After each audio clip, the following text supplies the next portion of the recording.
All right, so you're getting ready for your first dance and you've got some questions.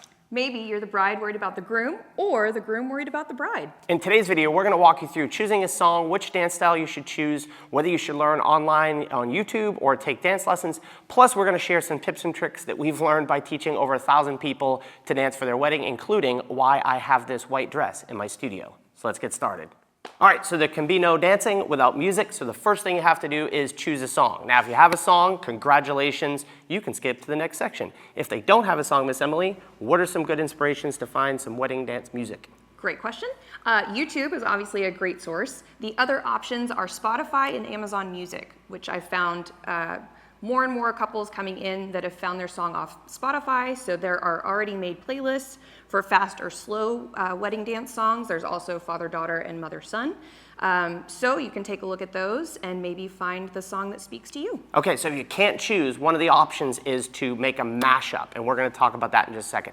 Next question you might have is, which dance style do I do? And I'm gonna ask another question of you is, what size floor do you have? So start thinking about, am I on one of those postage stamp size floors, or do I have a big room with plenty of dance floor? Also start thinking about how your room is set up. We actually have a diagram where we have a little box, that's the floor, and we say, where's the band? Where's grandma sitting, right? So start to imagine if there's a band behind me, then I'm gonna want my dance to face forward. So size of floor and how that's set up. If you have a smaller floor, you're gonna be doing a dance like rumba, right? You're gonna be doing a dance like rumba. You're gonna be doing a dance like bachata, something that's stationary and doesn't take up a lot of space. If you have a bigger floor, now we can start talking about waltzes and foxtrots and those types of things. Country swing is another popular dance style that's become popular, especially if you're a country music fan. So that's an option. Basic swing dancing, you have lots of different options. So now you've got a song, you've got a dance style. The question is, how do you learn it? And there's two ways you can learn it. Number one, you can learn here on YouTube, which we're going to talk about in a second, or you can visit a dance studio like this. So what are the advantages of learning at a dance studio? So dance studio, you do have a third party involved. A referee. A referee or therapist who can teach both the leader and the follower part. And if you have any questions with how those moves work together, it's a great source to have somebody there to ask those questions.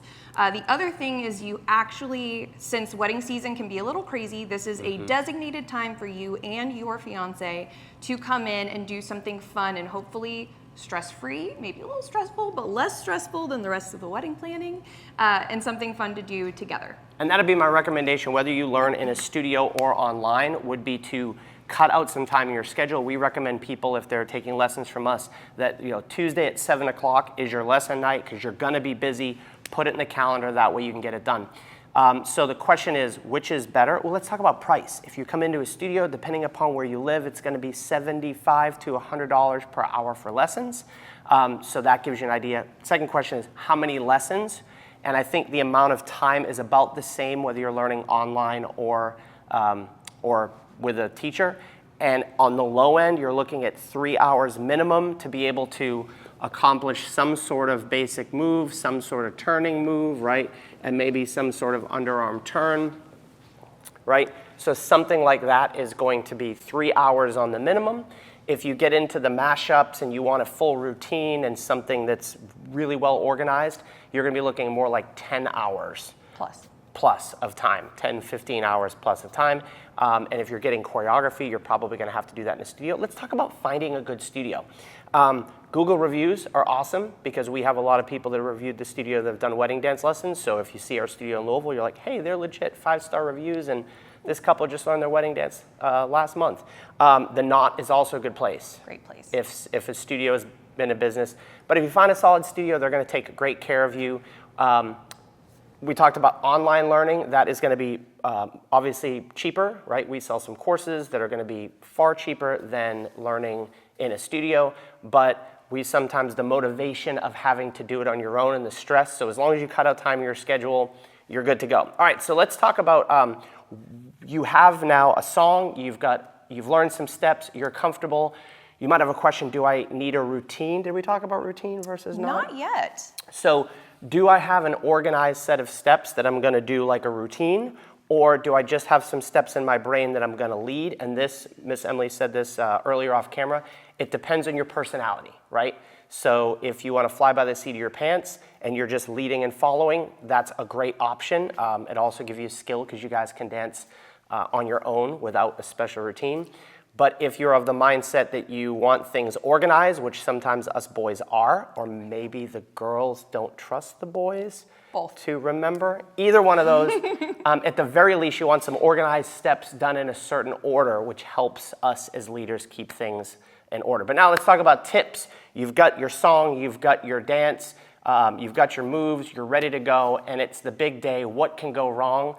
Plenty can go wrong. This is why we have that white dress that we talked about earlier, because if I'm dancing with my partner and all of a sudden, now we have a practice dress. I'm just saying wear something that's similar in style so that all of a sudden I don't get freaked out by stepping into all this material, right? Guys, wear the shoes that you're going to be dancing in, right? A little bit less important for us, but you might find that they're really slick or sticky depending upon what you're wearing. But certainly for the ladies, Very important for us. yeah, so wear the shoes or something very similar so you can get used to moving in those shoes. So what we're trying to do is, when you're learning this stuff, you want to take away all the variables so you've been there, which comes into my esoteric visualization. So a little bit imagine what it's going to be like walking out and everyone's looking at you. I quite frankly think it's a little terrifying because I've been a competitive dancer for years and I do this all the time, but this might be the only time that you're going to dance in front of people, and it's all the most important people. So take some time practicing in a similar clothes, practicing in similar shoes. That's why we have the dress. Visualize. Now, the only other thing that can go wrong is you can mess up. So what happens if you mess up? Nobody knows your routine. You just keep dancing. Just keep dancing. What you're going to be doing is more impressive to almost anyone at your wedding, unless Emily's there. And if she's there, she probably taught you, and she's going to cheer because she knows that you're going to make a mistake. It's going to go a little bit wrong. So smile, have fun with it.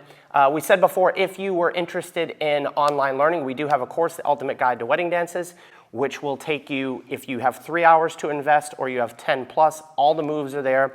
We talk about how to get your dance started, how to walk on the floor, how to end it in a nice dip, how to hold the dip long enough for your photographer to get a good picture of it, everything that you need, and you can access that right here. Good luck. We'll see you on the dance floor.